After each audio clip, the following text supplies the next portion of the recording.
Good evening, everybody. Kevin J. Johnston here. Welcome to episode number 51 of the Tax and Money Show. That is correct. The Tax and Money Show is happening tonight. We're going to be talking about stop getting ripped off by your boss and the Canada Revenue Agency. Wow. So there's a lot to cover in tonight's show, everybody.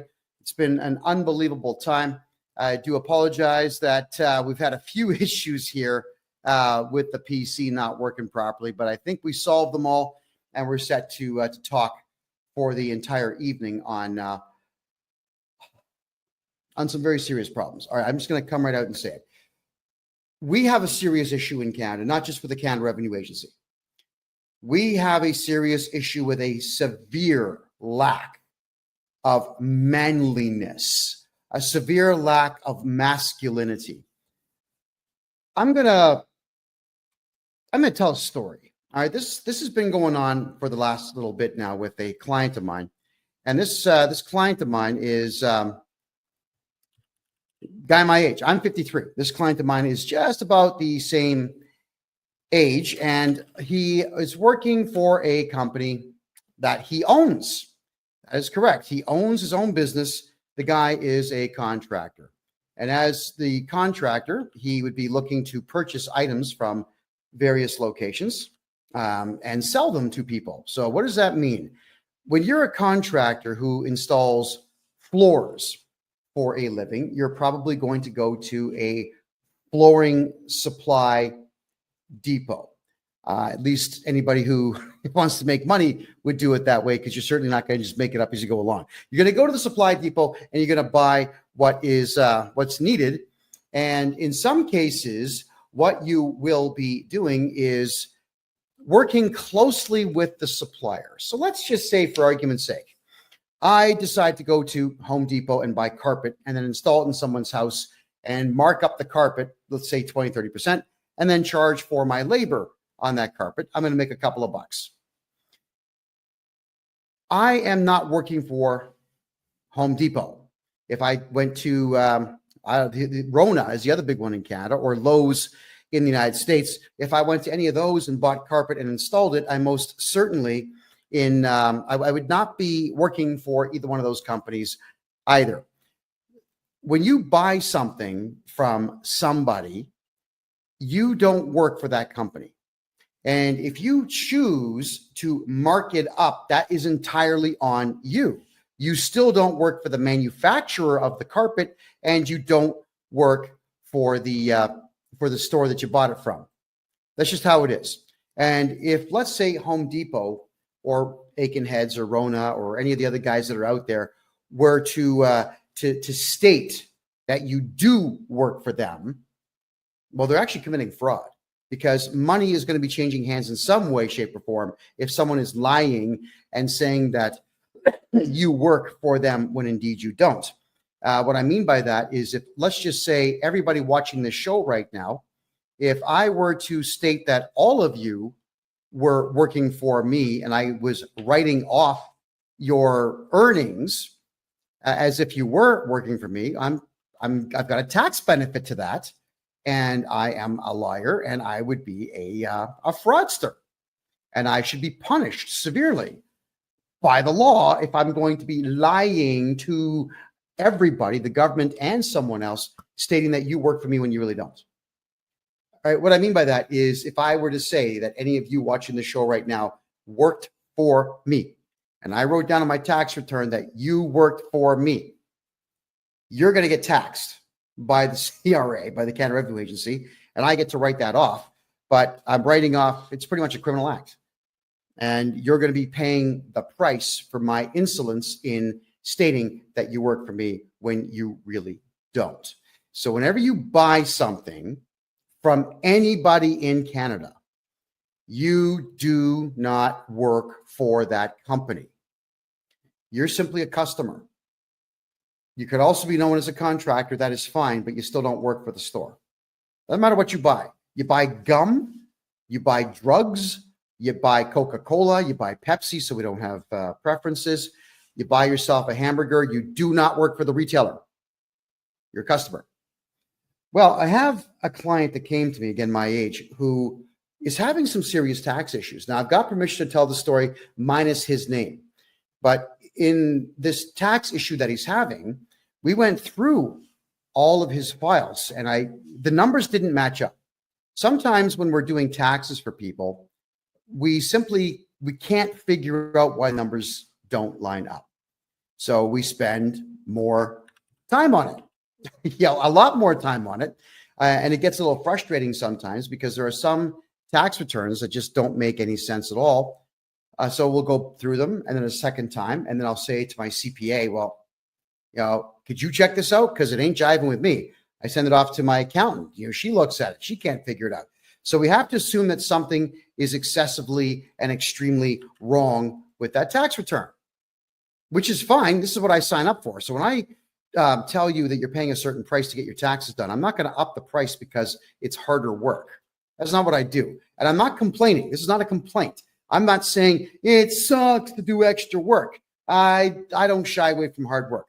But when something doesn't make sense, my detective brain kicks in. Many of you know that I used to be an investigative journalist. I used to do private investigations in my 20s. I did process serving court papers. We did skip tracing, looking for people all over the world. It was a lot of fun. And I do have an investigative style brain. I'm always looking for answers where they may or may not exist. Well, we tracked down an issue for this client. And that issue was that this client was listed as an employee of a store that he has never worked for.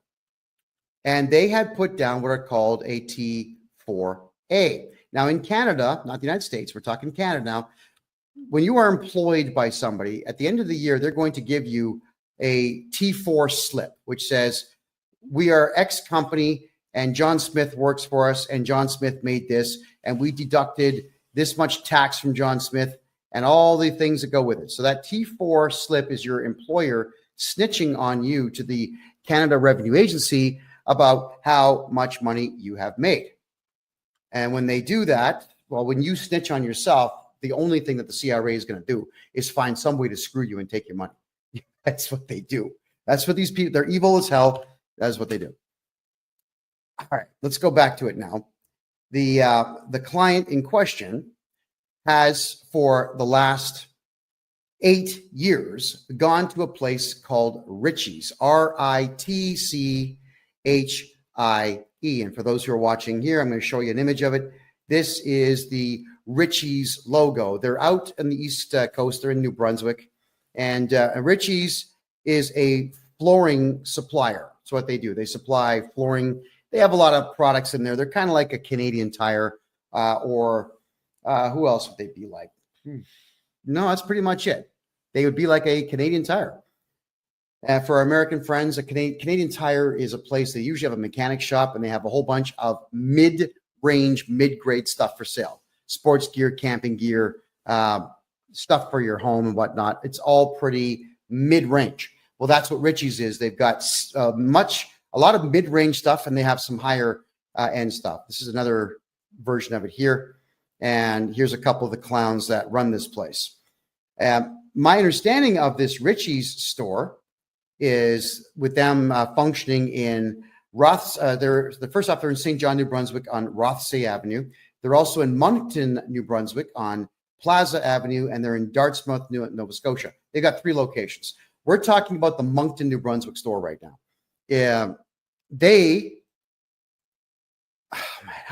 I can't even tell this story and take it seriously, It's just so irritating. So what happened is they got audited 15 years ago. I'm going to back the story up a little bit here. They get audited 15 years ago, and it scared the hell out of them. Strange how this group of millionaires, a couple of brothers, the Ritchie brothers, a couple of brothers who are multimillionaires are afraid of one little old auditor. And this auditor goes through their store and, like a bitch, these guys did everything this auditor told them to do. Show me your records, show me your books, show me your cash, show me your client list, show me your supplier list, show me everything. Everything I want to see, show me. And they did. And they ended up paying a lot of money because they were stupid, didn't get a lawyer. Now, they should have lawyered up for that. They didn't kick the guy out of their store. They didn't have a security guard there to say, buddy, you got to go. They didn't make any phone calls of any kind to anybody. They just completely cooperated with this auditor. Now, here was the problem with what this auditor had done. The auditor told them, oh, you've got guys, contractors that come here and buy stuff from you. And do you sometimes get these contractors to do work for your store? They said, yes. And then the auditor asked if these contractors work independently. Like, do they actually register corporations or register companies and just buy supplies from you and then go out and do the job? They said, yes. Now, the auditor lied at this point. The auditor says, well, if you have any contractors that are buying supplies, you need to put them down on what is called a T4A slip, which in Canada is the same as a T4. And it says that you make commission. So it's your earnings. It's you snitching on yourself, saying that you make commissions. Please tax me on these commissions. But the problem is this CRA auditor told the store to lie and commit fraud so that the Canada Revenue Agency could make more money. So for the last 15 years, this Ritchie's floor supply plate, cowards, absolute cowards, have been putting T4A slips out on all of their customers. Yeah. So if you're a customer of this Ritchie's place in Moncton, New Brunswick, they literally are listing you down as an employee of them on commission sales. So if you ever wonder why, as a purchaser of goods from this Ritchie's chain, why your tax bill is so high, it's because they're lying. It's because they're actually telling the Canada Revenue Agency that you work for them. So I wanted to do my clients' taxes, and I realized, here's something that has to happen. Is I'm going to put forward a series of legal documents when I do this tax return for the guy, stating that there is no T4A. It is completely fraudulent, and we have to file a police report, which I will. And I'm going to tell the Canada Revenue Agency, you cannot allow these T4A slips, which state that my client who's never worked for this store is going to be taxed by this store. Got to cancel them. Cancel the T4As. That's what the store has to do. So I made a polite phone call to this Ritchie's place, and I end up getting the name of Tracy Delahunty. Tracy Delahunty. And I make a phone call, and I'm very, very prim and proper and polite, and I just introduce myself as the tax agent and legal agent for my client. And I explain that we have a slight problem here, that there appears to be a clerical error. I never come out and just accuse people right off the bat. I say, we have a clerical error here. It would appear that you have mistakenly put down my client as an employee of your corporation. And I'm wondering if we could get that corrected, please. Boom. She just starts screaming at me, this chick. I'm not going to repeat all the stuff that she said, aside from the gist of the story, which is, we're not going to do that. We got audited. We're never going to get audited again because of you. We're not going to reverse that. We're not going to cancel the T4As. He works for us. I said, well, I'm afraid you're wrong. Well, it's the government. You have to do what you're told. Now, God knows how many times I've heard that in doing taxes for Canadians. Someone tells me that you have to do something because the CRA is the government and you got to do what the government says. No, you don't. You've got the right to remain silent. Anything you say can and will be used against you to either put you in prison or take your money. So shut up. Stop talking. So I explained, look, that's actually incorrect. And the T4As that you're issuing are, unfortunately, in your case, fraudulent, which opens you up to lawsuits. And when I cancel them with the CRA, you're going to get audited. They're not going to know why it's being canceled. So the first thing to do is they're going to call me to audit my client. I'm going to say, nope, you're not going to audit my client. Not now, not ever.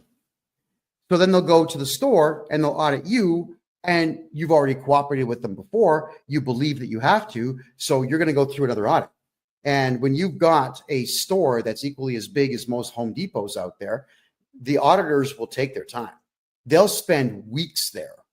They'll cost you time and money and effort and irritation, because it is really irritating to have one of these jerks in your place, in your place of business when you're trying to do business. There's nothing worse than someone asking questions that are completely irrelevant to the task at hand. Now, with me, the task at hand is making money. It's making money. When I'm talking to clients, they're paying me for my time. We get them tax money back. They pay me for my services. I'm making money. My clients are making money. If someone's asking me to do something for them, like, I don't know, fold the laundry or do the dishes or whatever, that don't make money. So the answer is no. Well, occasionally I get phone calls from some branches of the Canadian government wanting to talk to me about my attitude problem.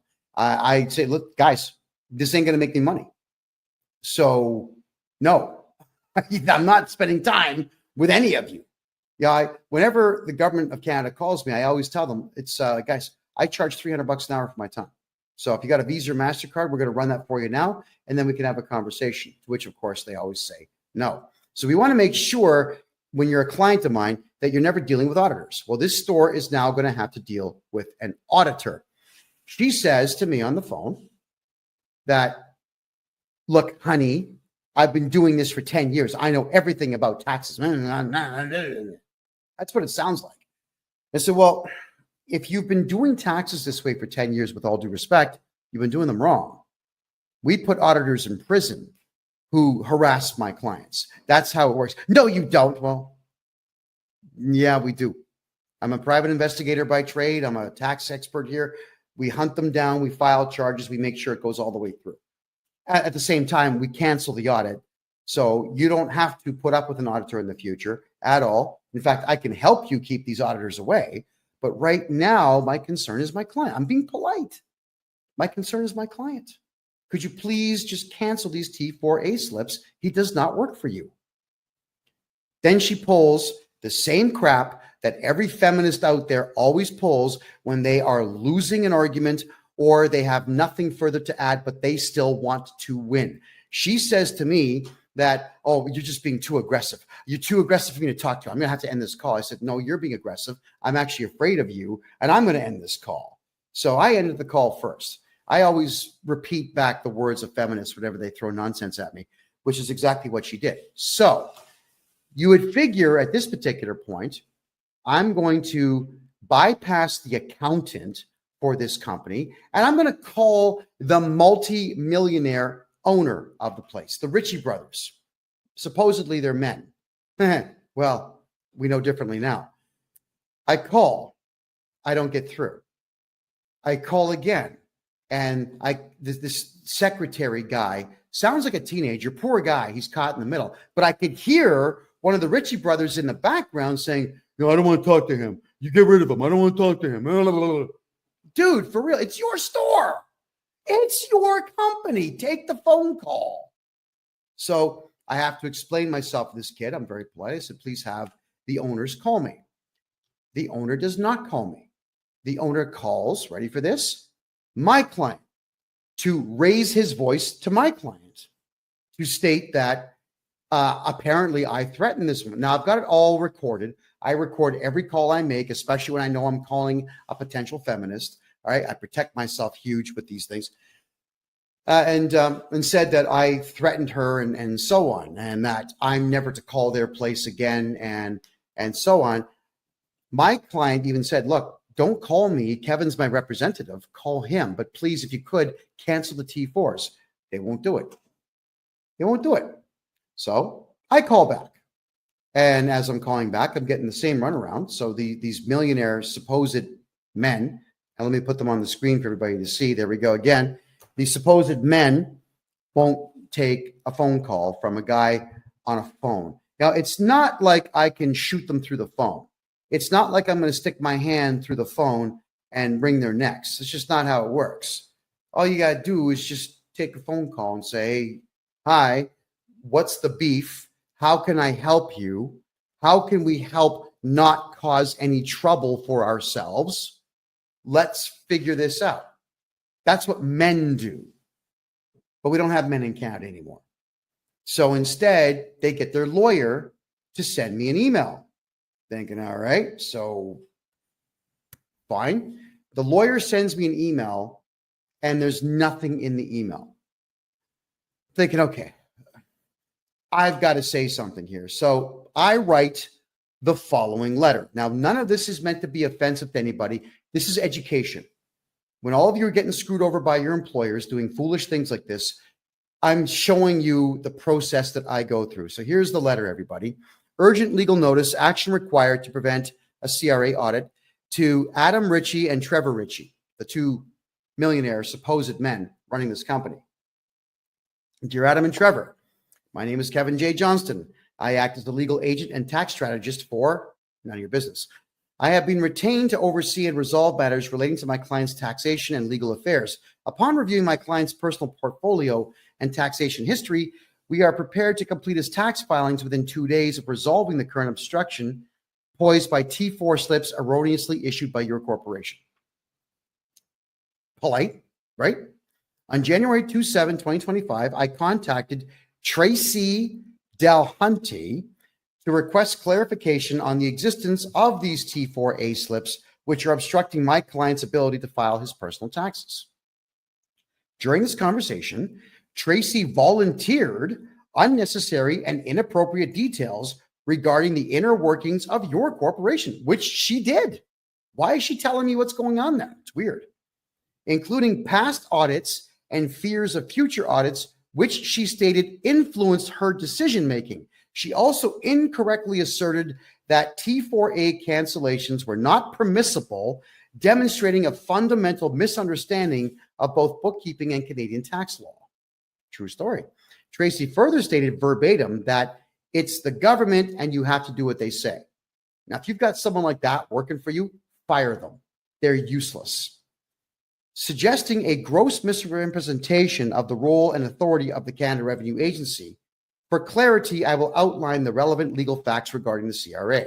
1, the CRA is not a police force and has no criminal investigative authority. The CRA, 2, the CRA operates as a collection agency at arm's length from the federal government. 3, all decisions by the CRA are appealable in federal tax court, which has no authority to issue monetary penalties. 4, the CRA cannot access bank accounts, medical records, or private information without written consent. 5, CRA audits can be refused and auditors have no authority once you issue a no trespassing notice to them. Individuals and corporations have the legal right to remain silent, and auditors who violate your no trespass notice can be charged criminally and sued for tort harassment. Does anybody see anything wrong with this letter so far?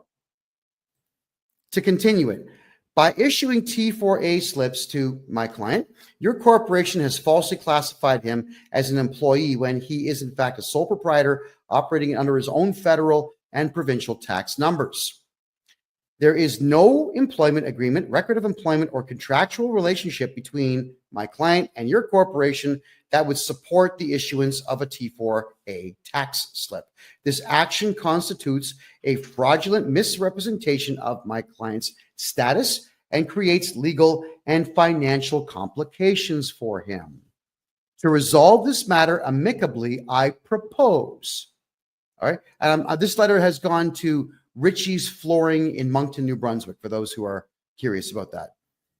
So the immediate cancellation of the T4A slips, your corporation must cancel the T4 slips issued to my client and provide a letter on company letterhead acknowledging that the issuance was a clerical error. No big deal.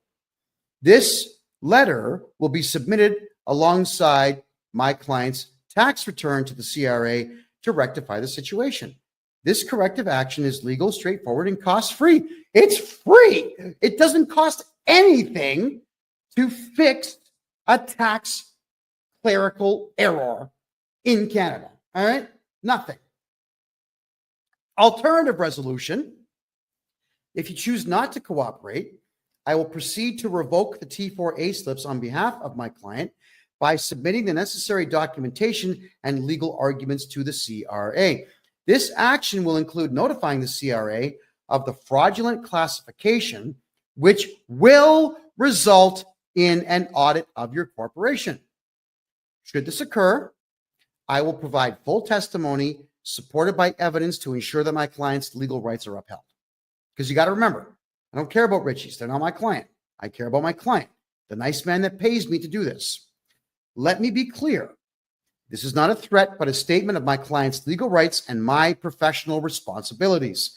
Additionally, I must state that Tracy's behavior has been unprofessional and unbecoming of someone in her position. If my client decides to pursue legal action for tort fraud, I have already committed to representing him pro bono, which means free.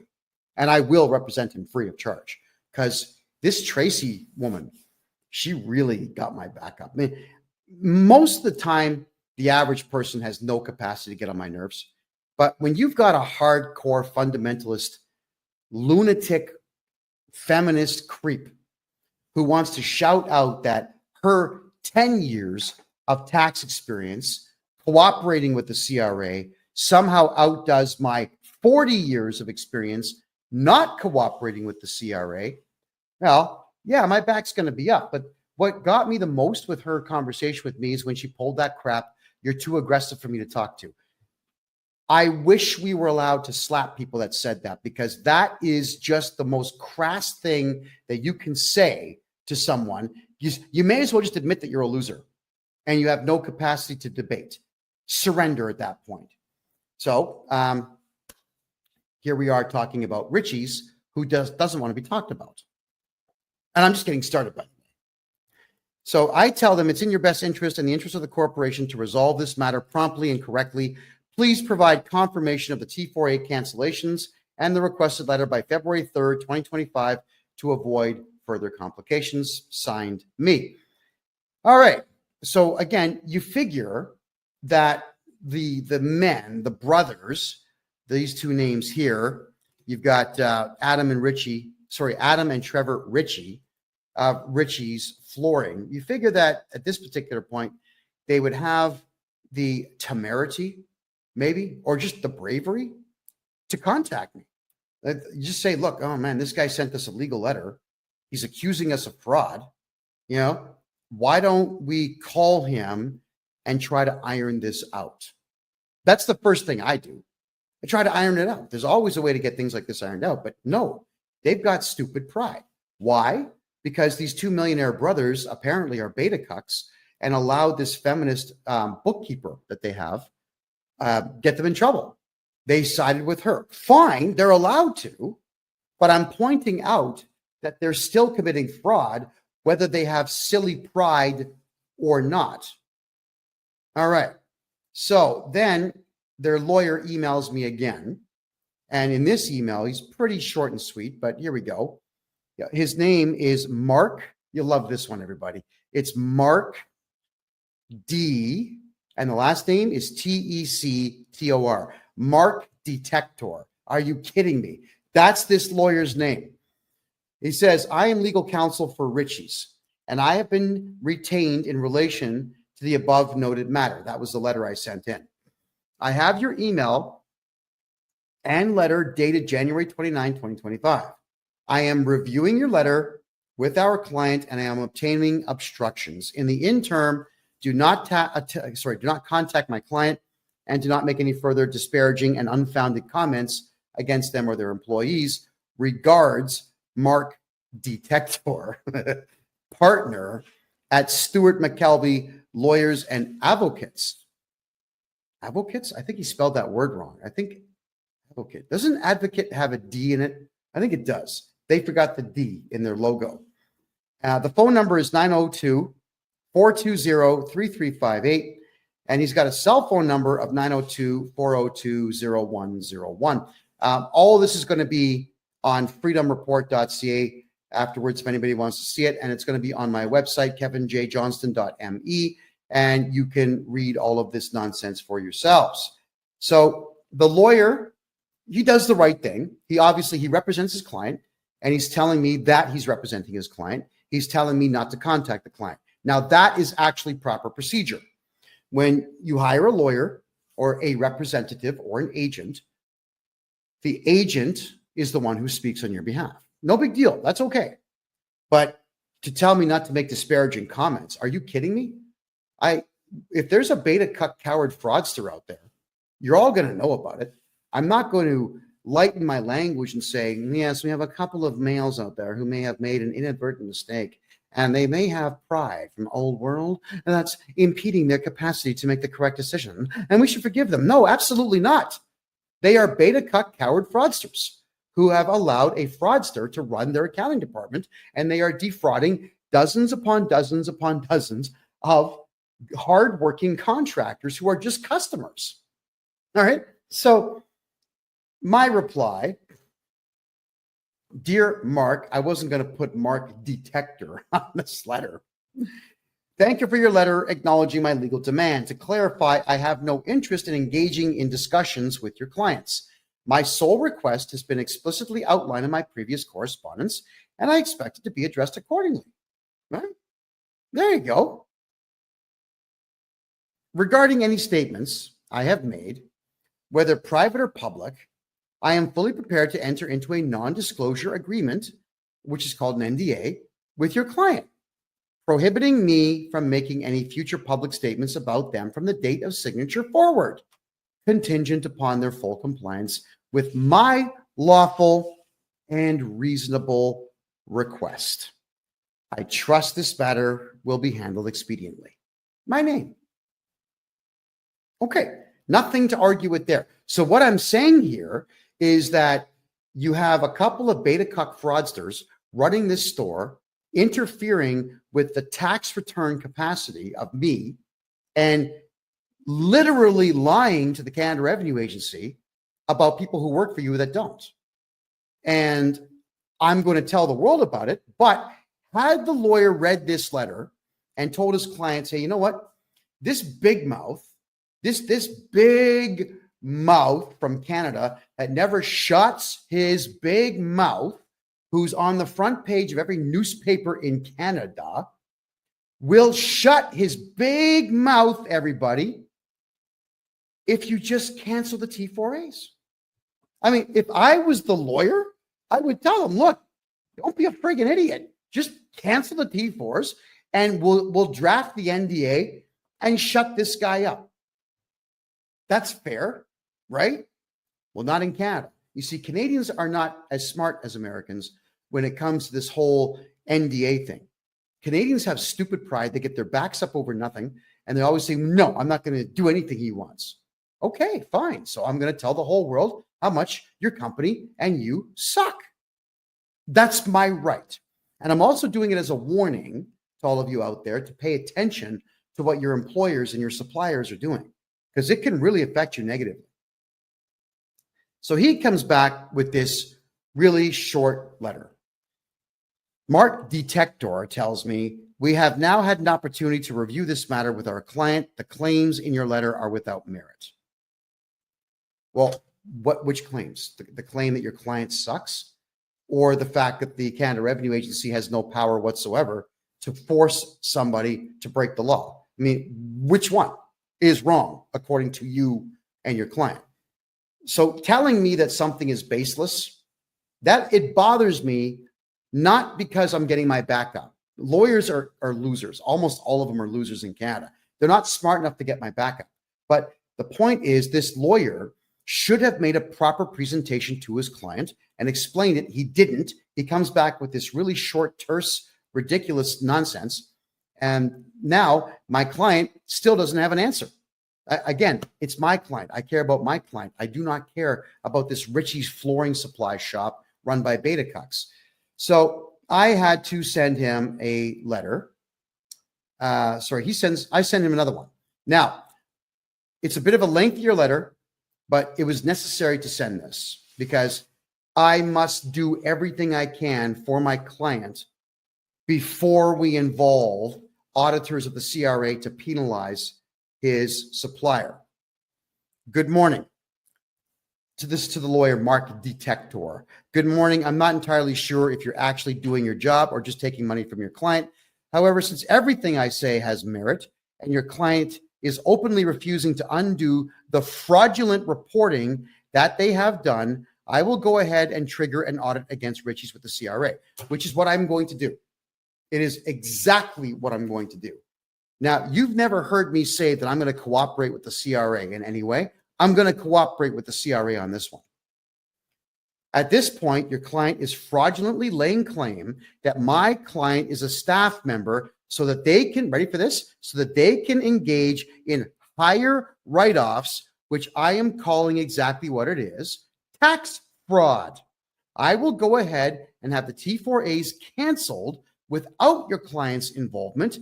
And as much as I hate the CRA, I guarantee you I will cooperate with them fully to ensure that the audit against your client is extremely fruitful for the CRA.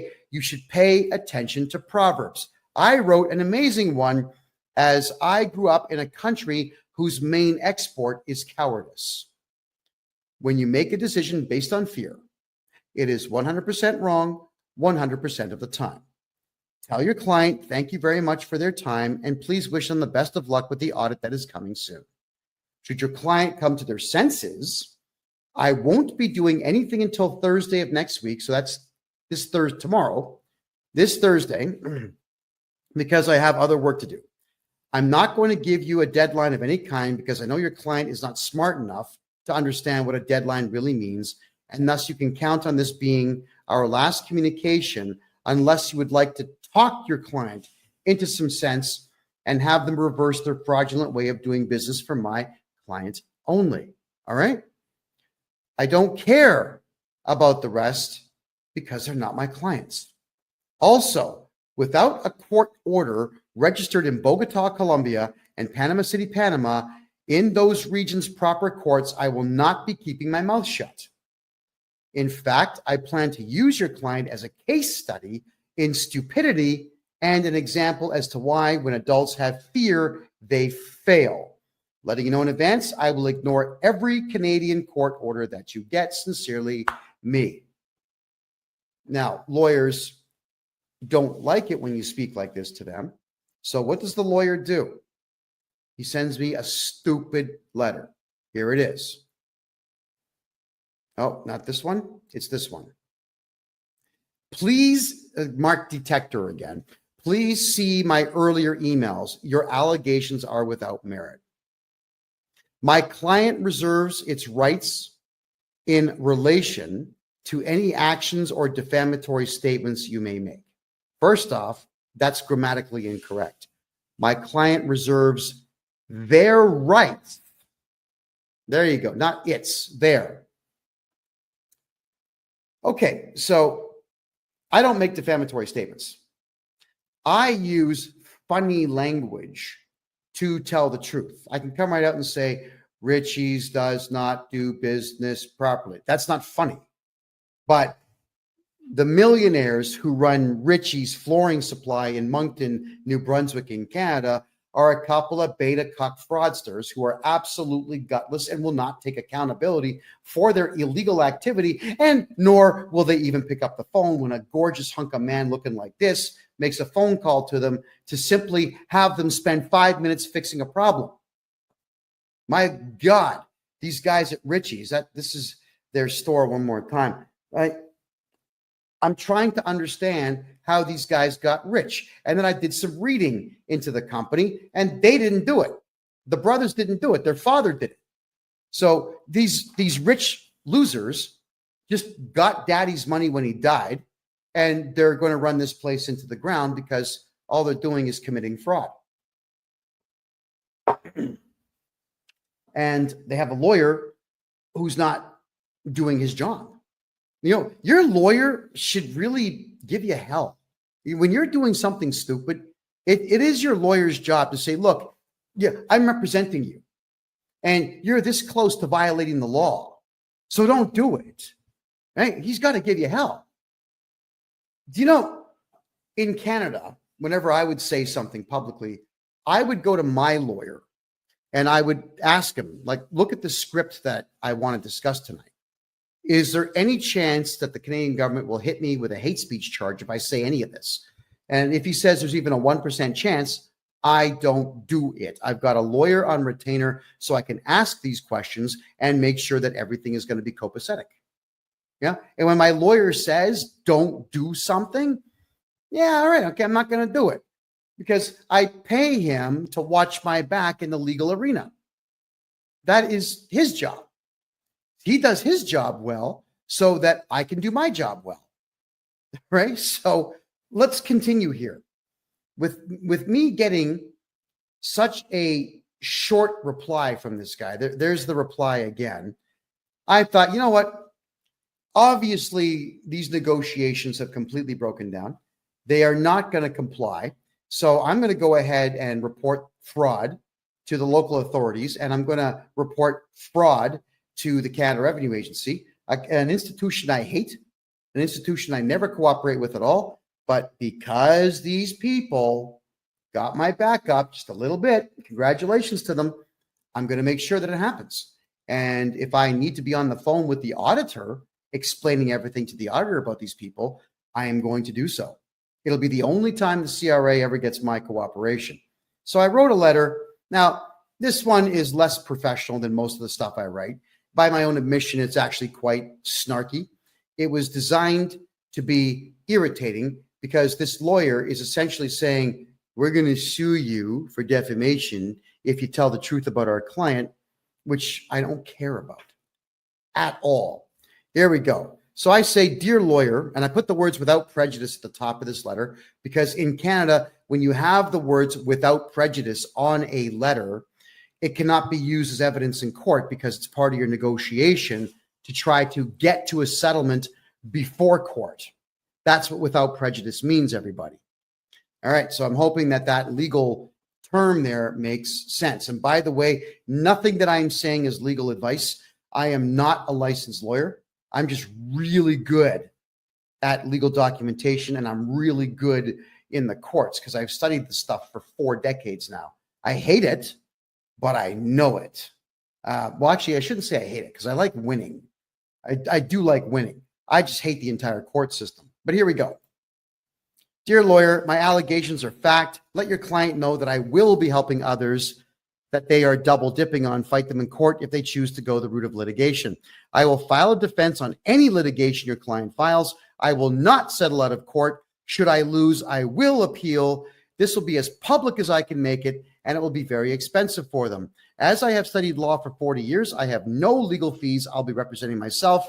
Not true for your client. Side note, pride goeth before our fall. This woman that Richie Boys hired is really going to destroy them.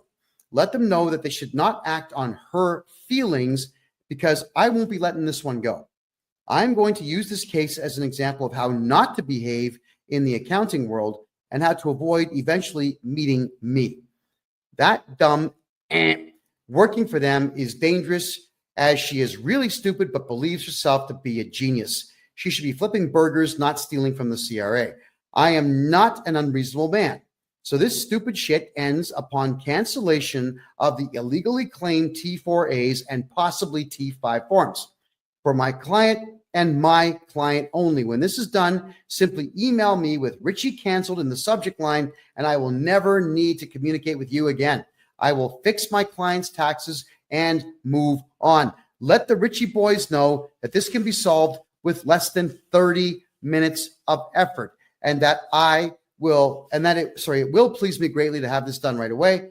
They really don't want me cooperating with the auditors of the CRA, which I will gladly do just to irritate that dumb ant they have working there. And that comes from the heart. Oh yeah, they will most likely audit them all personally when I request them to, which I will. Do what you will, Kevin J. Johnston. So these Richie's people, really, they need to grow some balls. They need to grow some sense. They need to gain a little bit of business acumen. And if you ever want to keep yourself out of lawsuits, Canada, you got to think like an American. I know all of you are saying, I hate America. Why? Why? Americans know how to do business. This type of thing would not come up in an American company. I've dealt with American companies thousands of times. And whenever issues like this pop up saying, listen, we got a problem. You're committing fraud and we're going to report you to the IRS. Like, whoa, wait a second. What's the problem? They will actually try to work with you. In Canada, everyone just gets offended, especially feminists. And this is the stupid stuff they do. So the lawyer did not reply. And I'm a little disappointed in that, but yeah, whatever. We did my client's tax returns as if he did not have a T4A form ever filed for him. And I am declaring in an affidavit, using all the legal knowledge that I have, to tell the Canada Revenue Agency that this stupid store, Richie's Flooring, is committing tax fraud. Now, here's the fraud, all right? Let's go back to the beginning of this story, where they got audited 15 years ago, and the auditor told them, if someone is buying supplies from you and they're a contractor, put them on a T4A.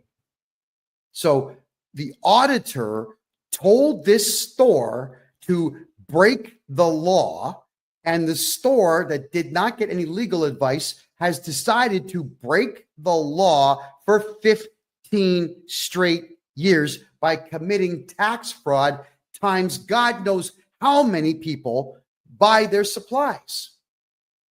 Think about that. If I tell you to shoot somebody in the head and you do it, you go for murder 1, possibly murder 2. I go for solicitation of a crime and possibly accessory and possibly murder 2 as well. Don't think for a second that because someone else tells you to commit a crime that you're going to be absolved of it just by saying, I don't know. He told me to do it. Do you think really that's a defense in court? You're out of your friggin' mind if you think you're going to get away with using that as your defense. Not only are they breaking the law, but they are proud that they are doing it, and they are getting a lawyer now to assist them in breaking the law. So this lawyer that they're utilizing needs to go back to school, I think, because the next step for me is to start filing complaints with the Law Society of the province of New Brunswick to explain that this guy is giving them really bad advice and did nothing to solve this problem. Well, if anybody out there would like to call Richie's, let's bring the information up right now. I'm going to share the screen right now. Here it is, everybody. So I know you won't see it on, hold on, where are we there? No, wait, there we go. Boom. Let me just turn this off for you. So there's Richie's. They are in New Brunswick. Let me zoom in a little bit for you here. That's the store right there. Richie's Flooring Warehouse, 19 Plaza Boulevard, Moncton, New Brunswick. Okay, everybody out there who's watching on TikTok. Oh, sorry, guys. Is the audio better now? Is that a bit better for you? So everybody watching on TikTok, could you please put the phone number I'm going to dictate right now to you? 506 857 0400. All right. 506 857 0400. I'd like all of you to ask for Tracy Delahunty and ask her why she insists on committing fraud. Okay? Ask her. Don't be rude. Don't swear. Don't do any of this, but I need all of you to record these calls because stores that do this type of thing to people are evil. It is evil to do this, but we don't have to be evil. We just have to play the game the right way. So I'd like to ask you all, give her a call, Tracy Delahunty. Tracy Delahunty. Give her a call at that phone number and ask her to cancel T4A forms for everybody who is a contractor because it's illegal for them to double dip. Now, what do I mean by double dipping? Let me tell you right now. You see, these contractors in Canada, they're going to write an invoice. They'll write an invoice to this store for, let's say, $10,000 for services rendered. And then this invoice is also going to have the goods and services tax on it, which I think is 15% in that province. And the store will pay them and they'll be able to write off that expense. It's a contractor expense. It's a contractual staff expense. But what they're also doing is using the T4A slip to write that off as well. So they get to write off the same guy's stuff twice Well, the guy who wrote the invoice is no longer able to use all the expenses he has to lower the amount of money that he's making on a job from this company. Think about that. So the store is double dipping, which means that the individual contractors get completely screwed on their taxes. Completely and totally screwed. So I need everyone to give them a phone call and ask them if they could please stop defrauding their contractors, and again, record the call. And if anybody gets anything interesting out of these people, because they like to talk, they will probably share information with you. Could everybody who's going to do this call, here's what's going to happen, okay? Either the funniest one that you record or the one that gets the most information. I'll play that one on the next show as a follow-up to this show, and you're going to get $100 of my own money. I'll send you $100 of my own money for being the winner, the one that gets the best stuff done. Now, I don't mean prank them. I don't mean phone them up and flush a toilet. That's dumb. What I mean is, when I say funny, is get them to react in a certain way where they're actually divulging information to you that they shouldn't be divulging. Because everybody on the East Coast of Canada, it's not that they're really, really, really, really nice people. It's that they're just, in some cases, really dumb, and in many cases, drunk. There's a lot of alcohol abuse on the east side of the country. So these folks here are not going to be thinking all that clearly when they do this. Now, whilst we are reviewing this, don't call the lawyer yet. I don't want that done yet. But if this lawyer is going to be extremely unreasonable, I will deputize everybody here next week and then have you call this lawyer and record those calls. Because the only thing I want, the only thing I've asked these people for is to cancel the T4A slip so that I can do my client's taxes legally, properly, efficiently, and today. Right? Now, I'm going to do my client's taxes anyway. I'm not waiting for these people. I will do them anyway, and I'll be putting forward the letter to the Canada Revenue Agency explaining that this place is committing tax fraud, and the CRA, they'll be all over it. And when they call me asking, would you like to bear witness? Would you like to assist us? Yeah, I would. I absolutely would. I'd like to also encourage people, if you could, please. And this is just a personal thing right now.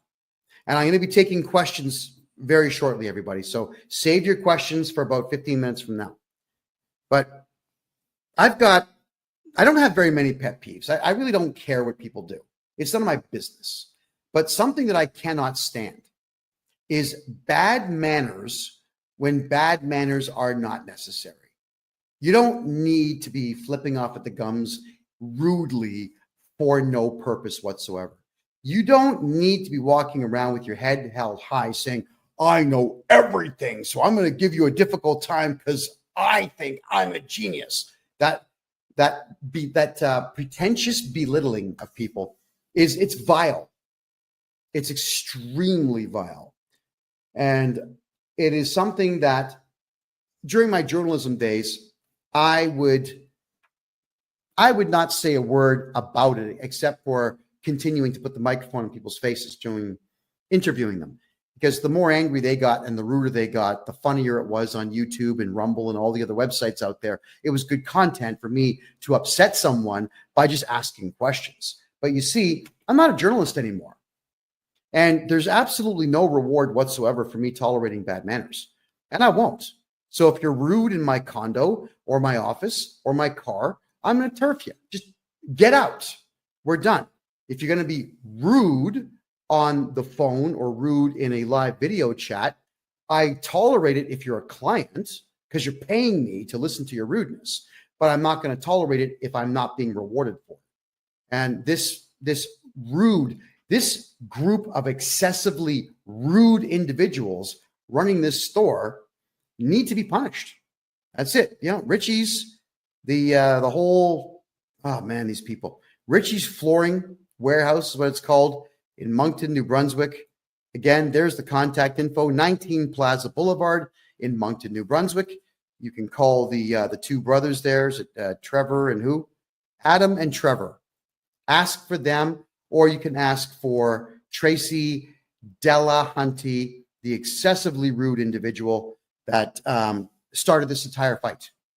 She started this because she thinks that I would have cared that she's worked as a bookkeeper for 10 years. I've studied tax law for 40 years, and I'm the first one to say I know more than most, but I don't know everything. And anybody who says they know everything is an arrogant jerk, and just dust them, get them out of your life. Now, I'm going to, I know on TikTok and over here on Kick, you're not going to see this, but I'm going to explain it to you while I'm doing it. I'm going to share another screen now. And this here is me showing you just how easy it is for this store to have complied with me in the first place. Like, they're about to cost themselves a lot of money on this. Wow. Okay. This is someone called Lone Wolf. It's a tax community that they discuss a lot of things, tax and money. And I come to this one not necessarily as a resource, but I come in here a lot just to see what updates that they make, because these guys tend to aggregate everything from around the web.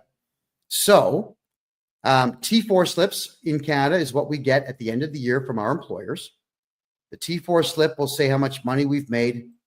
It'll tell the CRA, the Canada Revenue Agency, how much Canada Pension Plan was deducted, how much employment insurance was deducted, federal and provincial taxes, and any and all bonuses that were paid. It snitches everything on you. And the T4A is the same thing, except you don't really have a salary. It's more commissions, or I guess odd jobs that you're doing for the same company, where they want you to pay tax on what you've made. I mean, if you're a client of mine, you pay tax on nothing. I fixed that. But I'm just telling you what these forms are for the sake of education here. So now let's go to this form here, and it says to amend, cancel, or replace a T4 slip in Canada.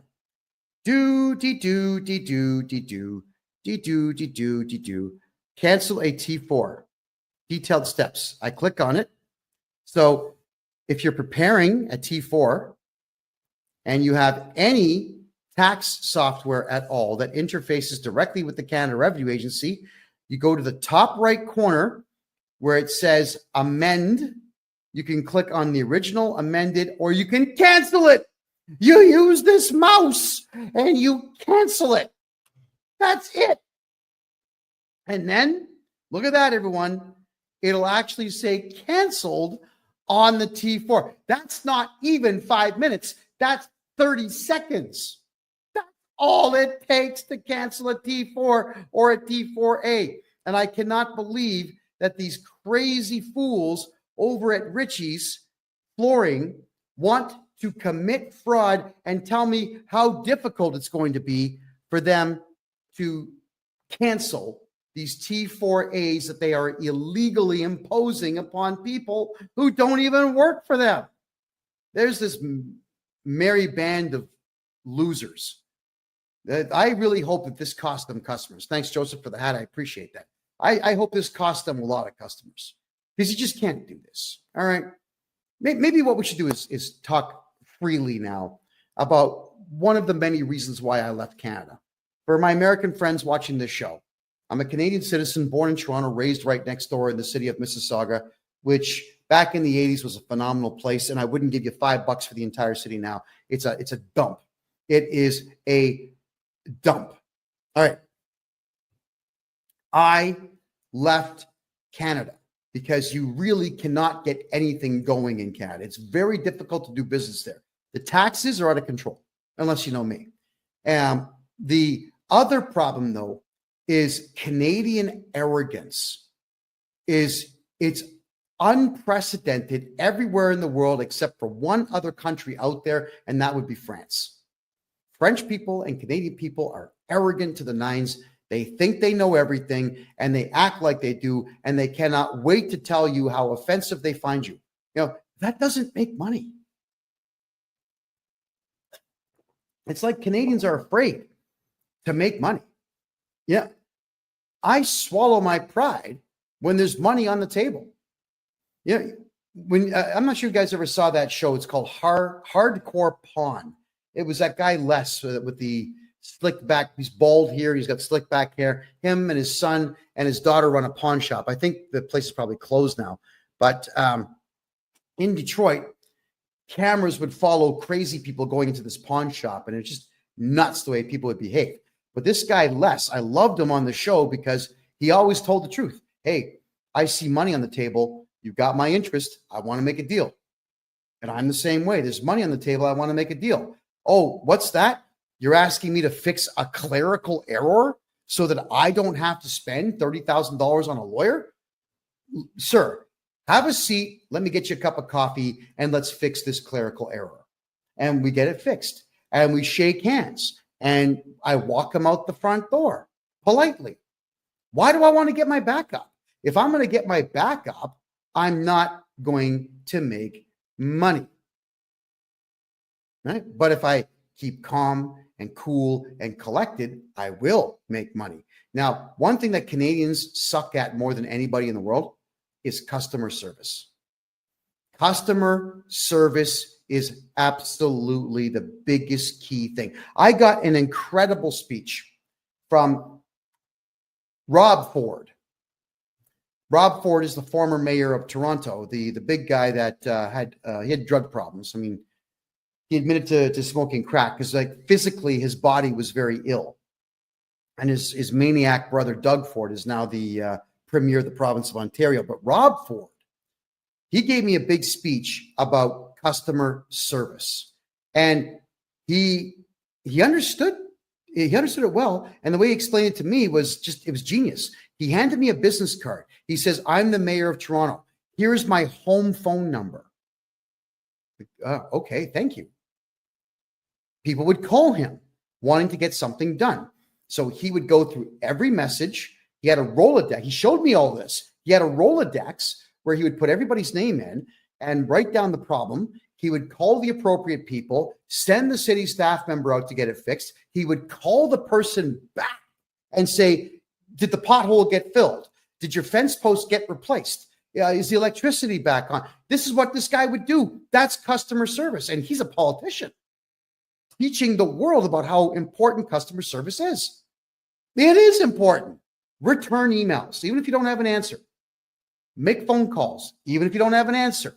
Return faxes, return letters, return whatever it takes. With me, I go through my client list, and even if I don't have the job done, I just call my client and let them know, listen, we had a delay because I'm looking for some information. We put a request in for it. We're not going to have it till Thursday of next week.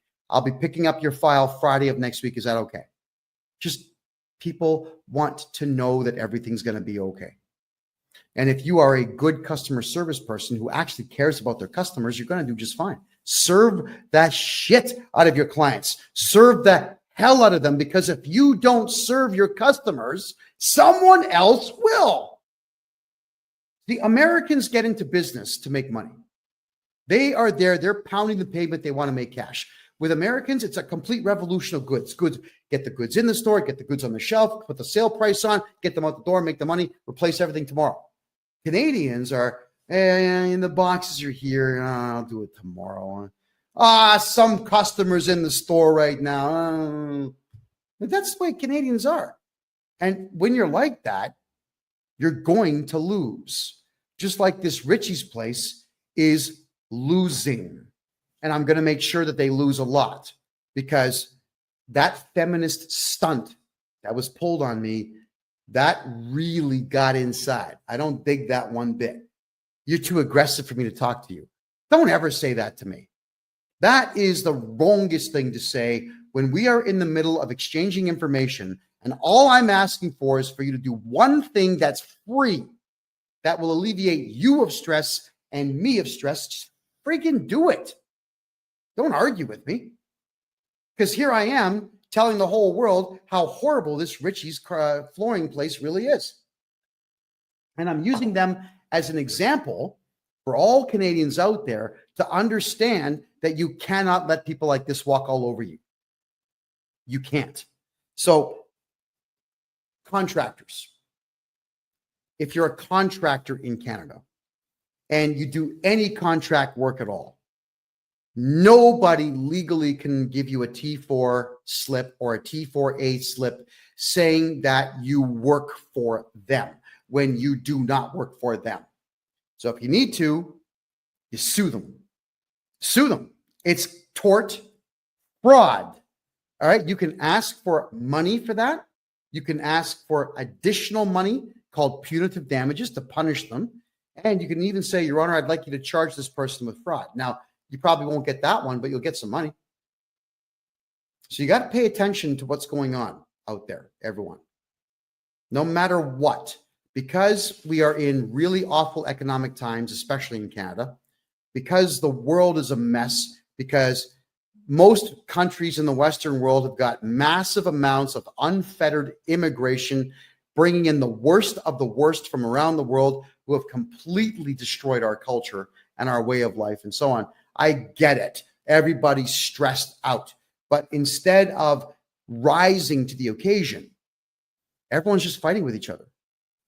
I'm not going to fight anyone. I'm not fighting tax people out there. I'm going to compete with them by offering a better product than they do and by fighting for the rights of my client base. Just like this store should have got their lawyer to say, hey, CRA, you cannot instruct us to break the law, and we are not going to lose any customers for you. So get lost. You can say these things. You've all heard me on the phone many times talking to auditors and various employees of the Canada Revenue Agency, telling them, like, guys, you got no power. We're not going to cooperate. Don't go to my client's place. You're going to get charged. We can say these things. But Canadians don't do that. Everybody in Canada would rather live in fear than just do that one little bit of work to make sure that you're not going to be screwed over. And that is to scrutinize everything and then call the perpetrator out who's harming you. Got to do it. No one's going to do it for you. Nobody. Okay, so let's have a quick peek here at some of your questions now, everyone, because I know there's some questions here. Canada has such potential but bad leadership. That's absolutely correct. But Canada also has a bad attitude. Canadians have had it too good for too long. That's one of the biggest problems here. Country was too prosperous, way too prosperous for its own good. From 1948 to 1994, money on every street corner, money everywhere. When the rest of the world was failing, Canada was succeeding. So Canadians got way too comfortable. Decadence is not good for human beings. It's just not good. So I'm hoping that we never get to a point where we have nothing but leisure time, because human beings become worthless with leisure time. And we've seen now what's going on. Everybody's scrambling and just ripping each other off as opposed to trying to be better. All right. Is there a function for people to use with process to push forth accountability in terms of ministries? Yes, there is. We have to culminate as a team and file lawsuits and court injunctions against our politicians. Could you imagine if 1 million Canadians decided to collectively file individual lawsuits against one politician? Let's say Doug Ford, the Premier of the province of Ontario. If we had, there's 14.5 million people in Ontario, the province itself. What if 1 million, not even 10% of the population, filed a lawsuit against the guy individually? You'd bankrupt him just in the defenses. He'd have to spend over $100 million just filing defenses plus the legal fees. He'd be bankrupt. You could take his house, take his car, take his money. Yeah, we can do these things. There's a way to go to any courthouse anywhere in Canada and file criminal charges against these people. It's called laying up private information. Why do we not do these things as a society? No one's going to do it for you. So stand up, get off the couch, go get it done. Go do these things. Absolutely, we can. All right, I'm going to have a quick peek here at some of your questions. Okay. Am I live? Yes, I'm live. It is currently 10:15 p.m. Eastern time on the 18th of February. Thank you so much for asking. I see some questions here now in the Rumble room. Boris N65, you just ordered a 60-minute call. Excellent, Boris. You should be able to log into Calendly and pick your date and your time. So we'll be talking soon, I'm sure. We got there. Real MGTOW. Kevin, have you guys been able to clear up your tax backup? Yeah. I mean, our tax backup is, we'll call it under control. We have a backup of, say, 2 weeks, but that's standard during tax season for any accounting company.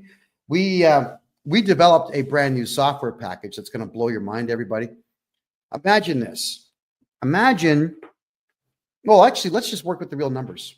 No, so I'm going to do this for everybody right now. Let's do this right now. I'm going to bring up the income tax calculator. This is a website called Wealth Simple. I'm not even sure what they do, but it's a handy little toy to play with. All right. I know that you're not going to see it on TikTok or on Kick, but I will state what it is that I'm doing here. So let's turn this off.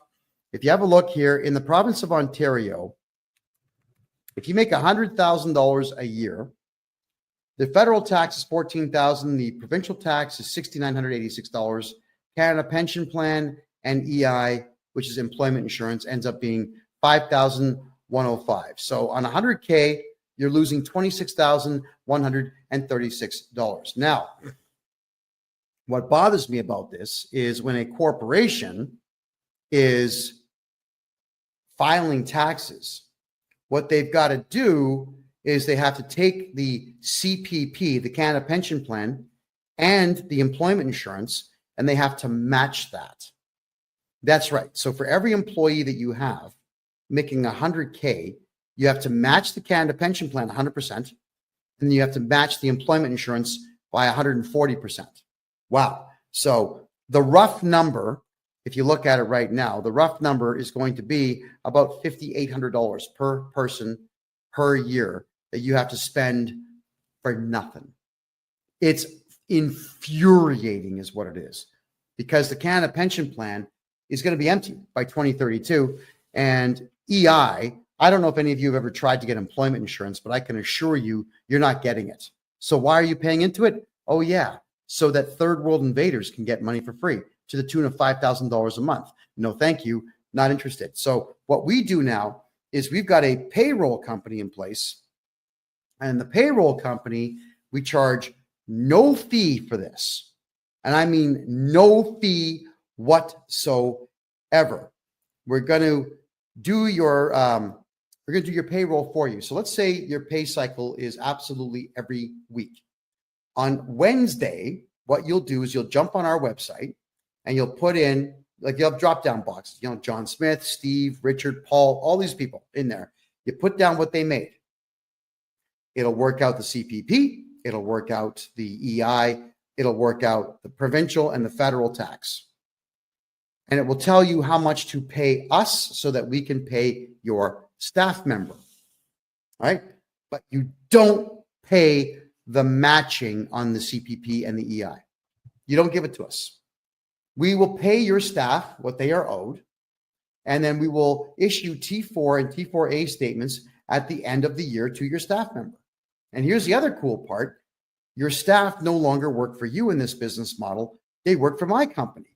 So if you've got to fire somebody, I'm actually renting this person back to you for $1 per year.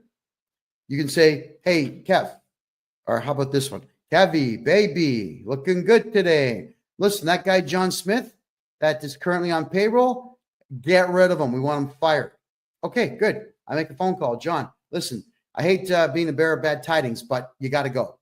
You've been fired, and here's your severance pay. Here's your final paycheck. Thank you very much for your service, and good luck to you in the future. And this way, they cannot go to the labor board about you or you or you. They have to go to the labor board against me. And I can assure you, especially in the provinces of Alberta and Ontario, They don't want to deal with me because I drive them mental. I make phone call after phone call after phone call. We make offers, we make deals, I retract them, I make them again. I say stuff that doesn't make any sense. I'll send them in some cases. I'll go to deepseek.ai and I'll ask it to create a nonsensical email to do with my big toe up to 1 million words in length, please. And it'll do it. So I copy this 1 million word story about my big toe, which I'm sure is really not that interesting to read, and I'll copy and paste that in there. Now, and then I'll do it a second time. And then I'll ask DeepSeek to maybe change the story a bit and send them that. I hate the labor boards. So you want someone like me watching out for you, not breaking the law in any way, making sure that the law cannot be used against you because all the onus is on me. Laura Lee's asking, how do I pay you for a consultation? Head over to my website, KevinJJohnston.com. That is my name, Kevin J. Johnston, which is JOHNSTON.com. KevinJJohnston.com. You can grab a consultation there. As soon as you get past the initial screen, you'll go straight to Calendly, where you can pick your date and your time. And let's get rocking here. Let's fix your tax problems. All right, let's have a look at your other questions here. All righty.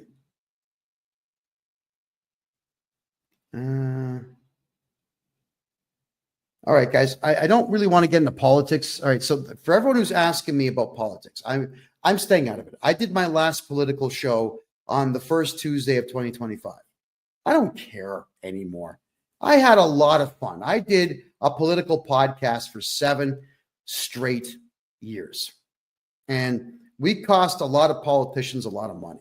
I thoroughly enjoyed my time. But I'm a tax guy now. I'm enjoying taking money away from the Canada Revenue Agency and giving it back to the people. So don't call me Robin Hood because I don't look good in tights. Just call me, I don't know, call me a hate-filled maniac for hire, because I am, when it comes to these CRA people, I am a maniac. I can't stand them. I hate them with all my heart. So I go to town on these idiots, and they don't like it.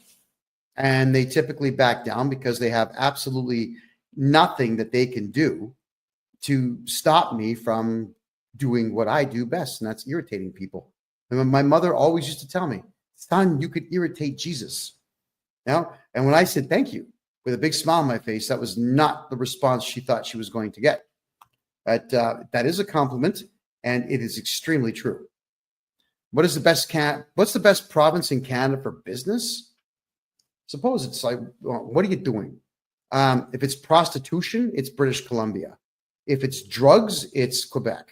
If it's drugs, the second place one would be Ontario. If it's drugs, third place would be British Columbia. If it's drugs, fourth place would be Alberta. But if you're looking for which province has an economy that's growing, the only one is the province of Alberta in Canada. All the other ones are shutting down. Everyone's leaving. Everybody is leaving. Yeah. I do taxes for people in Quebec. And Quebec is unlike every other province in the country that works on admiralty law. Quebec works on civic law. And civic law means that the province can do whatever it wants. And they do. They do whatever they want, which means the province of Quebec has their own provincial taxes, which are ridiculously high in comparison to the rest of the country. And they've got such ridiculous rules about property tax and whatnot that nobody in Quebec is making money. So everyone's leaving. They're all going to Alberta. But if you're in Quebec and you want to do business in Quebec, what I would recommend is you contact me. I'll open up a numbered corporation or 2 or 3 for you in Ontario. You can still do business in Quebec, but just make sure that all your invoicing goes through the Ontario corporation. You don't want the province of Quebec being involved in your business. Filing a provincial tax return in Quebec is really stupid because they will not leave you alone. Not ever. They are ridiculous individuals. Am I still active in opening offshore accounts in Panama to protect people's money? Si, oui, Absolutely. Of course I am. I adore doing it. We've opened bank accounts now for well over 100 people, and they're all doing quite well. They're all quite happy with it. The answer is yes. All right. What do you do if CRA launched assisted compliance programs for a 2022 farm loss? I don't know what the assisted compliance program is, but what I can say is if you're running a farm, you should be losing money on paper. And that is what I do best. I make sure you lose money on paper. Your farm should lose money for 10 straight years on paper. So if anybody out there is on a farm or owns a farm and you want to get all your tax money back on that farm for the last 10 years, get a hold of this guy right here. Okay. That is what I do. Am I in Toronto? Hell no. I was born in Toronto. I was raised right next door in Mississauga, but I despise Toronto. I don't like the roads. I don't like the architecture. Anything after 1960, I can't stand the architecture. I mean, the left wing nut jobs destroyed that place. And look at the mayor that you've got in there now. Olivia Chow is a Chinese communist, essentially a spy for communist China. And when I saw her dancing almost completely naked in some feather outfit to show the world how sensitive she is to the far left politics, I'm thinking, yeah, Canada, the only thing that's going to save you is revolution. A violent overthrow of your government is the only thing that'll save it. When you've got that type of trash in charge of the biggest city in the country. And when I say biggest, I mean biggest by a lot. It is more than double the size of Montreal, which is the next biggest city. Double the size. You can't have trash like that being the face of your city. But Canadians, you voted for her, and you're not throwing her out. So for me, the odds of me stepping foot inside of the city of Toronto again are zero. Zero. Unless, I know it's a joke, but I'm kind of partially serious. Unless some Kazakhstani terrorists showed up and said, hey, we got this nuclear weapon here. Here's the key. The battery still works. Would you like it? I say, well, sure. Just make sure that you can ship it to Front Street in Toronto, right? Beautiful. And I would clack it. I'd set the timer for 3 hours. I'd leave town. I know exactly what hill I would go to watch the mushroom cloud go up and just smile. I don't even smoke, but I'd crack out a stogie and I would just watch. I hate Toronto. I loved it as a kid. It was an incredible place in the 80s, even up to the early 90s. Now, it's just a dump. It is a dump. It doesn't matter that it's got big screen TVs everywhere. What does that matter? All it's doing is selling you stuff that you don't need. It's not like there's jobs in Toronto. It's not like it's a place you invest and make money. The condo market is completely dead in that place. Nobody can afford housing, and the taxes are the highest in the country by a lot when it comes to anything to do with the home. Food prices are 5 times the price they were in 1988 in Toronto. Why would you want to be there? You know, Panama City, I'm in Panama City, the capital of Panama. The subway system here is better than Toronto, faster than Toronto, cleaner than Toronto, and it's only 35 cents to jump on the train. 35 cents a ride. Tap your credit card, walk through the gate, get on the train. No violence, no strung out drug users sleeping there, no homeless sleeping in there, nobody picking on you, no one throwing things at you, nobody crapping in the corner. There's none of that nonsense here. You pull that stunt in Panama, the cops will work you over. You know what I love about the cops here is that they actually are really pleasant people until you screw up. And if you screw up deliberately and they identify you as deliberately committing a crime, they break out the old tonfas, you know, the billy club with the L shape, they'll crack you one. So don't be a criminal here. And I think Panamanians have got the message that it's not wise to be a crook here. And as a result, everywhere I go is safe. So Toronto, be damned. Not interested. All right. That's a good point, sweet guy. You're saying capital gains are 66%. That was actually not passed in the House of Commons. That was not passed in any legislature whatsoever, but the Canada Revenue Agency has chosen to do it anyway. Completely illegal. But if I'm your tax guy, there is no capital gains on anything that you do. I eliminate that capital gains garbage. It's gone. You got to get a hold of me. How do you save fees and taxes on the RRSP? I'm your tax guy. If I'm your tax guy, gone. I'm not going to tell you my secret because I'm the one that invented it, but it's legal. You want your RRSP taxes gone? Call me. What they're talking about there, folks, it's called the Registered Retirement Savings Plan. This was something that every TV network and radio station in the country before the internet was pushing on Canadians. I know because I fell for it too when I was a teenager, where they say, put some money into it every year, you get a tax break. And you can take all that money out when you retire. But what they didn't tell you was they'll tax it 48%. So you're just deferring taxes to your senior citizen years when you actually need the money the most. Yeah. And the other worst part of it is, everybody, is that the government tells you that it's for your own good. And that's the part that bothers me the most, is that they're taking 48% of your retirement savings plan from you and telling you this is for your own good. It's good for you that we're doing this. You're coming close to retirement age. You've worked 60 years to have nothing. And now we're going to take 48% of what you've made, and it's good for you. No, it's not good for you. And I will get you back 100% of all of your RRSP contributions, so long as it used to be just the last year. I can go back 3 years now and get those for you. So get a hold of me if you want that money back. Do I have an office in Toronto? Yes, actually I do. My criminal lawyer and my corporate lawyer are in Toronto.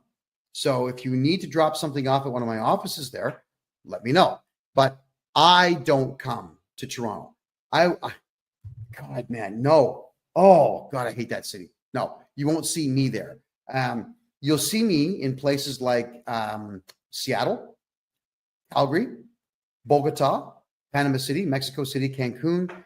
You'll see me in not Port-au-Prince. I'm sorry. What's the other one? The capital. Oh, Nassau, the capital of the Bahamas. You'll even see me in Trinidad and Tobago. You'll see me in all these places because there's money in the cities I've just mentioned. But Toronto, nope. Keegan's asking, can I get your calendar link? Yeah, just my name, KevinJJohnston.com. KEVIN, middle initial J, last name Johnston, KevinJJohnston.com. Get a hold of me there, please. And the calendar link is all yours to pick yourself a time. Okay, Sweet Guy says, I'm 65 and I've watched many of the major metropolitan cities just deteriorate to absolute garbage. Correct. So have I. That's why I want nothing to do with Vancouver, Toronto, and Montreal anymore, which is a shame because those were three amazing cities in the 80s, even the 90s. They were fabulous places to be. Now, no, forget it. Can't talk me into it. Is Panama safe for kids? Yeah. It's a very safe place, especially if you're a gringo. The cops here will protect the gringos because the gringos bring money. Now, gringo, which means, North American. Actually, mostly it's either you're white or you're born in the United States or Canada or Europe and you speak perfect English. You're a gringo. So they'll treat you quite well here. I haven't filed since I have a sole proprietorship running since 2022.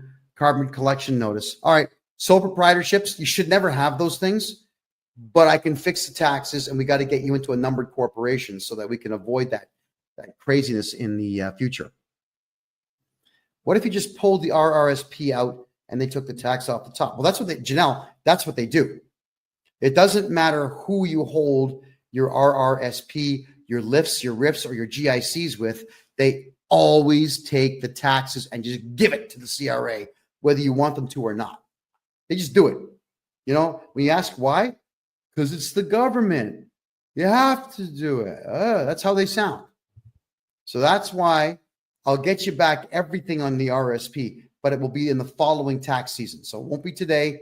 It'll be in the following tax season. But if anybody here pulled out their RRSPs in the last 3 years and you want that money back, you get a hold of me.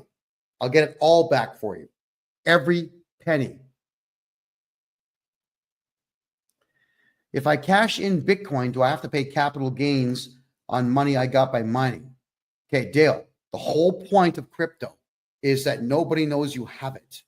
There is no way for the CRA to know how much money you have in the bank and how much crypto you have, how many gold bars or silver bars or platinum bars or palladium bars that you have, or even how many houses that you own until you shoot your mouth off and tell them. So, Dale, if you've got crypto and you're making money in the mining game or the staking game, shh, say nothing. It's your money. Don't give it to them. However, Dale, you can use a crypto loss as a capital loss and do a huge write-off on that. That's when you can talk about crypto. And if they say, well, where's the money now? I don't know. Some guy named Muhammad stole it, right? So talk to me about that sometime. What would my charges against the bank be called for? Giving all my money to the CRA? Theft, fraud, conspiracy. There's one more. Theft over 5,000 and fraud over 5,000. Those are big ones. So yes, and I'm going to be teaching all of this. I'm going to have a course on this a little bit later this, or in March, I'm sorry, about how to file criminal charges. How does my company work? Quite well. I don't understand the question. Could you please rephrase that? Okay, Keegan, if you're having an issue with the Calendly link, then I'd like you to immediately please go to the contact form on my website, the KevinJJohnston.me website. Just give me the invoice number. I'll take care of it. I'll get you the link right after the show. All right. So thank you, Keegan. I do appreciate that. Why is Trudeau still talking crap? Because he can, and because he knows that no Canadians are going to do anything about it. That's why. Okay, Keegan. Yeah, you definitely got to get a hold of me, Keegan. Please do that. In fact, everybody write this down for Keegan so he can email me. It's freedomreport.ca@gmail.com. Email me right now with all your contact info, Keegan, and your phone number. I'm going to call you right after the show. Are Panamanians nice to Canadian people? Yeah. Oh, yeah, they certainly are. I was having a good laugh today with a friend of mine. We had this gorgeous waitress today. We had chicken wings that were like this big. It was awesome. And I just said to her through the Google Translator, "You're gorgeous and I want to marry you." So she just types back saying, "Okay, but you got to get me a ring right now." So, I'm searching my pockets looking for a ring, and she's laughing, we're laughing the whole bit, and she's going to be cooking me dinner this coming Saturday. So, the ladies here are fabulous. People here talk to each other. People here have a good time. It is remarkable how easy it is just to strike up a conversation with somebody. Mostly through Translator. I've got these really wicked earbuds now that I stick in. I give them one, and it translates in real time. Yeah, it's like the Babel fish from the Bible. It's amazing. People in Panama are awesome, guys. You'd love it down here. I love it down here. Okay, Clap.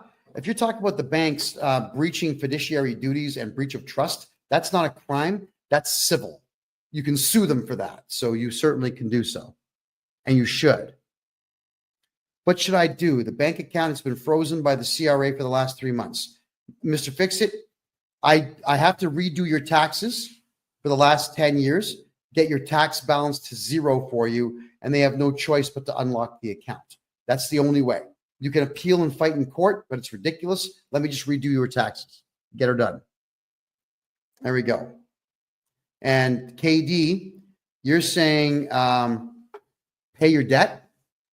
Why? That's rude. Why? Okay, let's cover that for a second here, everybody. You all know that I used to be a journalist.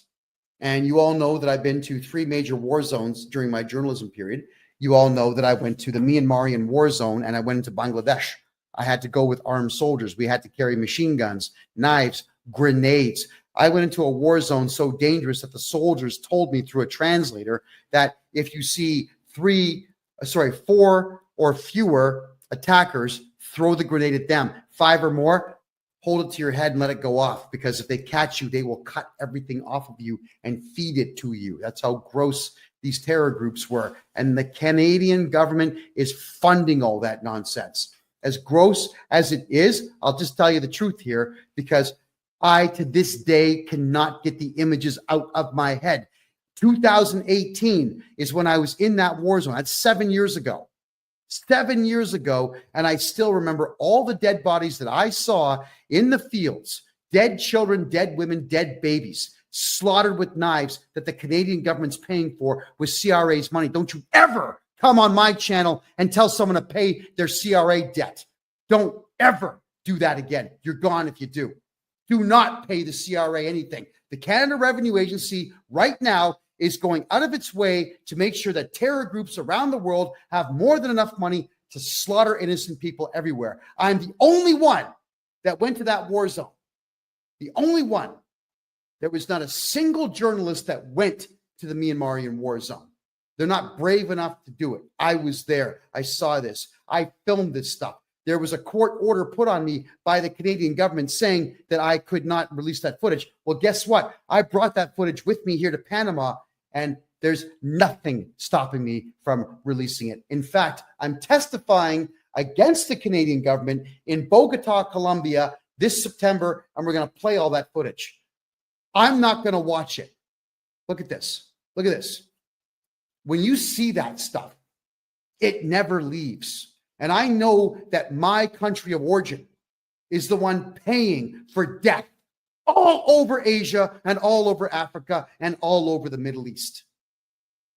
Don't ever tell anyone to pay their Canada Revenue Agency debt. I'm telling all of you, do not pay the Canada Revenue Agency. It's not like it's going to Canadians. It's going into the hands of killers and pedophiles and terror groups all over the world. So, you know what? I'm going to block that idiot. Just get the hell out of here. Nobody wants you here. Anyway, getting back to taxes. Do you have any representation office in Alberta that can do my taxes, or how does that work? D. Carly, we do everything remote now. You know, there's absolutely no reason whatsoever to have these huge brick and mortar places. Yeah, we have offices, but our offices are small. You know, they're like garages, you know, maybe 400 square foot places. They have enough room for desks, chairs, filing cabinets, and 2 or 3 people to work in them. Everything that we do is on screens. I've got the laptop here. I've got the phone here. I've got a second phone here. I've got a third phone over here. And I've got 2 monitors on a wall in front of me here where I can see everybody at the same time. Like, we're all connected all day long. We don't need it. And it's really, really, really efficient for me that way, because I don't have to be in Canada, a place you all know that I couldn't wait to leave. So I just can't stand the politics there.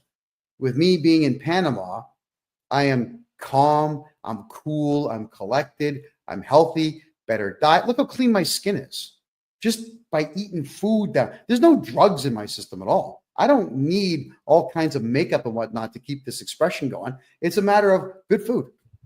I'm just healthy. My blood pressure is perfect. My blood counts are perfect. Yeah, I'm happy all the time. Why would I want to be there? I'm going to do everything remote. So get a hold of me on the website and we'll take care of all your taxes there. My CPA is in Ontario. My lawyers are in Ontario. Some of my team are in Vancouver and some of my team are in Alberta. You don't need to all be in the same place at the same time. It would be nice, but it's completely unnecessary. What does it cost for you to write a letter to the CRA? There's a couple different price points on that. It's either $350, $500, or $950, depending on the complexity of the case. So get a hold of me if you want that done. All right. Let me just check the Facebook chat rooms here. All right. What do I think of Vancouver? What, the city? Yeah. That would be an all-day thing. I'm not going to bother answering that one. just let you know that I'm extremely disappointed in its downfall. It's not worth going to at all. Alrighty. Question. As you know, I just finished getting out of a bankruptcy. Does my bankruptcy guy have to file my taxes this year since he finalized it all? No. And if the bankruptcy wasn't huge, like millions of dollars or hundreds of thousands of dollars, we could actually reverse the bankruptcy. Bankruptcies are not the first choice. They're always the last choice. There's so many ways to win with taxes and debt that bankruptcy should always be the absolute last thing, because it is a nuisance to get through. But anyone can do your taxes afterwards. Hopefully, I'm going to be your tax guy. Okay, here's a good point. I asked Grok on X if I have to, but and it says no, but my bankruptcy guy says they have to.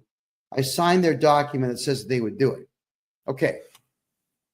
Every trustee and bankruptcy professional in Canada is a lying loser. Stay away from them. They don't work for you. They work for the CRA.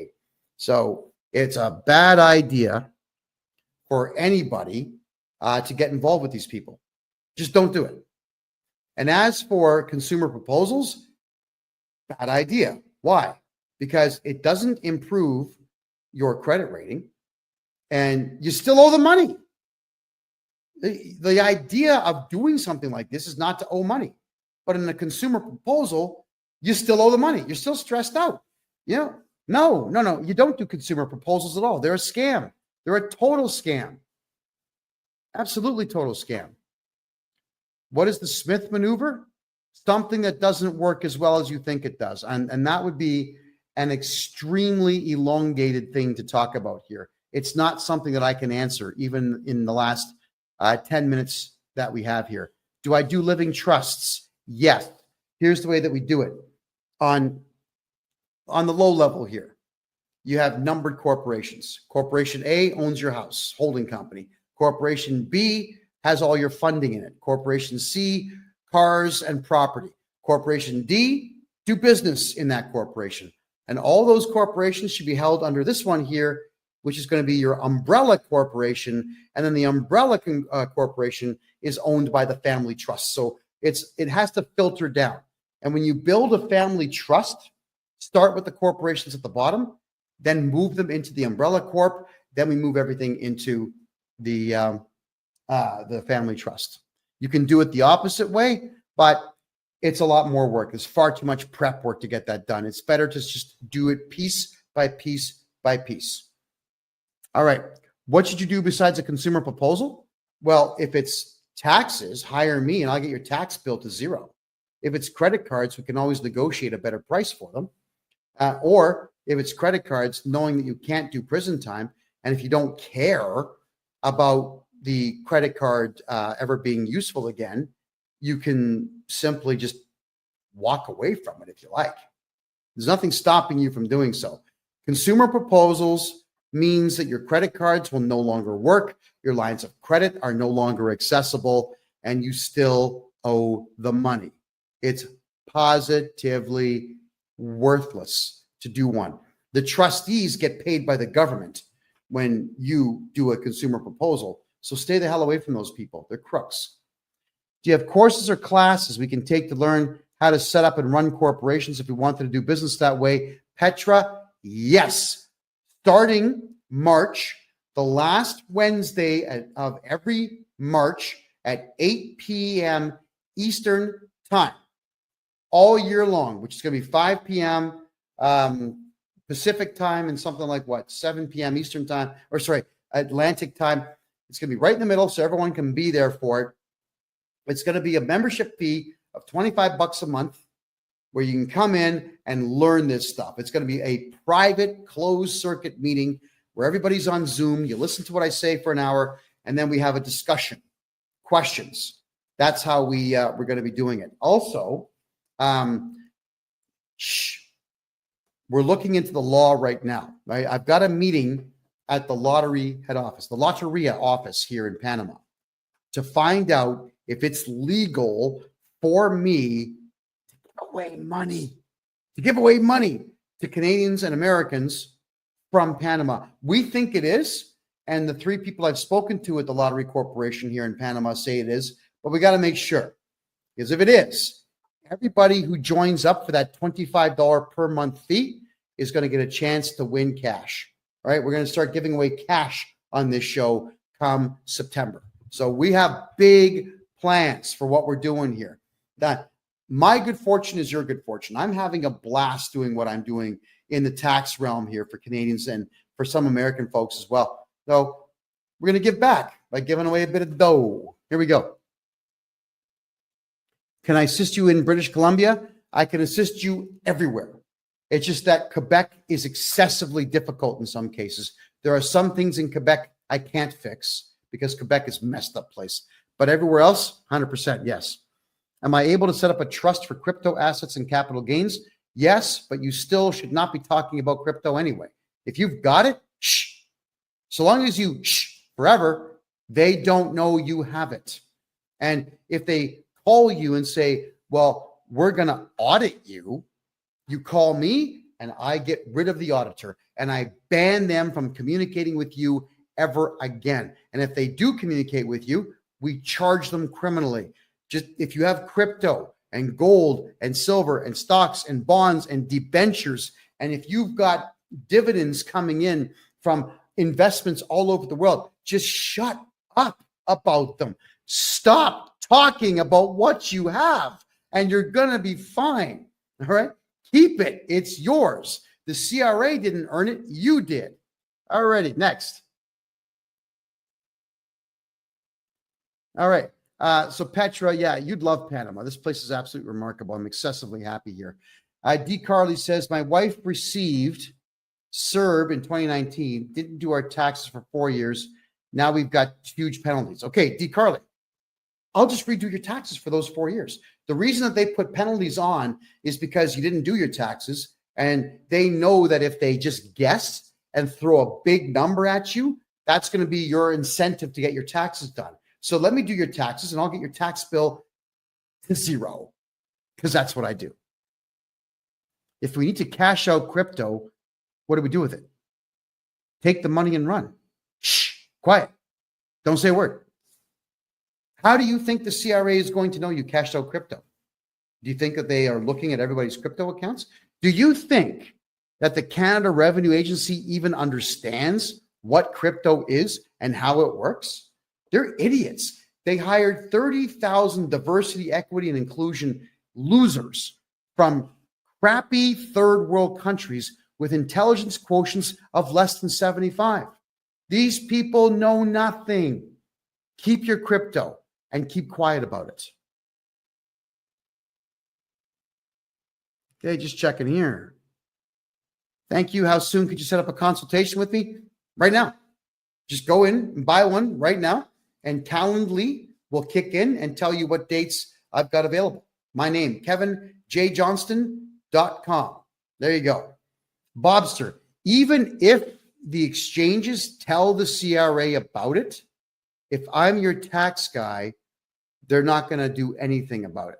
Now, I know how to get rid of all this capital gains nonsense out there on crypto, houses, on gold, on even collector cars or modern art or whatever it is you're buying. If there's going to be a capital gain on there, I'm getting rid of it for you. The CRA can't stop me from doing what I'm doing because it's all legal what I do. All I'm doing is using their own rules to defeat them. And they don't like that because they throw all these clauses of the Excise Tax Act that they're relying on.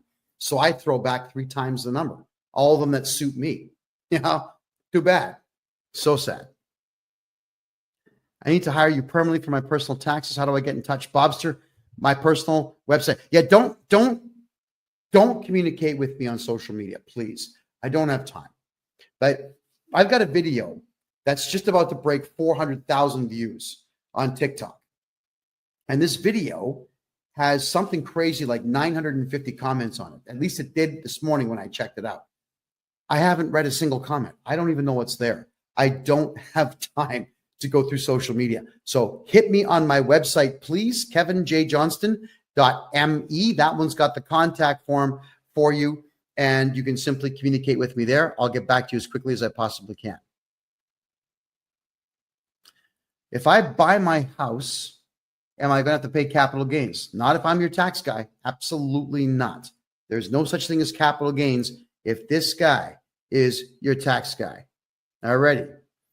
And we're down to our last 4 minutes here, everybody. So I'll take a couple of more quick questions here, and then we'll draw our conclusions for the night and part ways for another week. As always, this show is going to repeat itself on Thursday night. It will repeat itself live all the way through until the following Tuesday. So on Rumble, you can always watch the repeat of this show. It plays for four straight days after we're done. And for those who miss the old podcast, the old political podcast I used to do on Wednesdays, two of my co-hosts from the old show have decided to create their own show. It's called The Lounge. That's every Wednesday at 8 p.m. Eastern time. They talk for an hour, maybe two, about politics. And one of them, Ed Janusek, is in Argentina right now. And he told me that I would need to deliberately blind myself before I go because the women are so beautiful that you might walk in front of a bus not paying attention. Good for him. He seems very happy in Argentina. There we go. All righty. Thank you, Keegan. I appreciate that. D. Carly says, we've done our taxes and now we're paying a $35,000 bill to the CRA. Can I help? Yes. I'll get rid of it. I'll get rid of that tax debt. It's not even a debt. It's just a number they made up. Right? That's the thing with the CRA. They just make stuff up. Assessments and reassessments. It's a guess. It's a wild guess. They don't know what you owe. They just lie to you. It's all that they do. All right, everyone. We're going to draw our conclusions here. We're down to our last 2.5 minutes. In Canada, everything that you put on a tax return is voluntary. It's completely voluntary. The only mandatory thing that you have to do in Canada, and even that is only a suggestion, is you fill out a tax return. If you don't know your numbers, fine. Put your name and social insurance number at the top. Sign the bottom, don't put any numbers on it, and mail it in. And now you have met your legal obligations. The CRA will assess it, but then you contact me and we can appeal it, and then we can do your taxes. All right? We want to make sure that each and every one of you knows your rights. And you've got the right to remain silent, so don't talk to the CRA. Have me become your tax guy and your legal agent so that I talk to them and not you, because they're always fishing for information. That's just how it works. The CRA knows nothing about you until you tell them, because like I said earlier, they've got a bunch of morons working for them. They are not intelligent people at all. In fact, they all hate each other who work for the CRA because they've taken 100 different cultures and threw them all in the same offices and said, here you go, get along. Well, we know that doesn't work. So let them argue with each other and let us do your taxes for you so that we can get you back everything that they've taken from you. All right, so get a hold of me, folks. Joseph, thank you for the rose. Greatly appreciate that. My name's Kevin J. Johnston, everybody. I am formerly a journalist, and I am now Canada's #1 tax guy. Yes, I am Canada's biggest mouth. This yap never stops moving, and it always is going to tell you the truth as I know it to be about taxes, politics, money, finance, commerce, the whole 9 yards. Yes, I do live in Panama City now because I can't stand communist Canada. And yes, all of you can live a very good life here on an extremely low budget. This country has been very good to me. It's a beautiful place. I'll not be leaving anytime soon on any particular permanent basis. You got to check it out for yourselves. All right, everybody. This is the Tax and Money Show, episode number 51. Every Tuesday, 9 p.m. Eastern Time, where you